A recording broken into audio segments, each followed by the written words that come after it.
శివాజ్ఞ లేనిదే చీమైన కుట్టదు. పరమేశ్వరుని అనుగ్రహం కలిగిందా మన తరతరాలు ఆనందంగా, సంతోషము, ఐశ్వర్యంతో జీవించగలిగేటువంటి శక్తి మనకు కలుగుతుంది.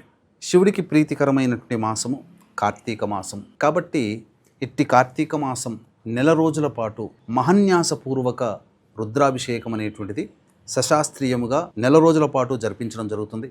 ఈ కార్యక్రమంలో నమోదు చేసుకున్నటువంటి వాళ్ళకి ఆఖరి అమావాస్య రోజున ప్రముఖ దివ్యక్షేత్రంలో సర్వదోష నివారణ పూజల హోమాలు కూడా జరిపించడం జరుగుతాయి.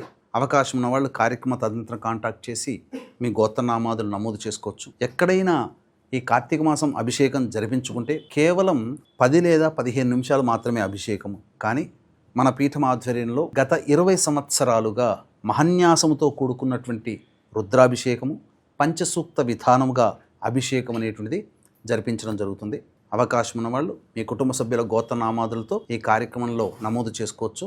నమోదు చేసుకున్నటువంటి వాళ్ళకి శక్తిపాతము చేసినటువంటి రుద్రాక్షమాల మీకు అందివ్వడం జరుగుతుంది.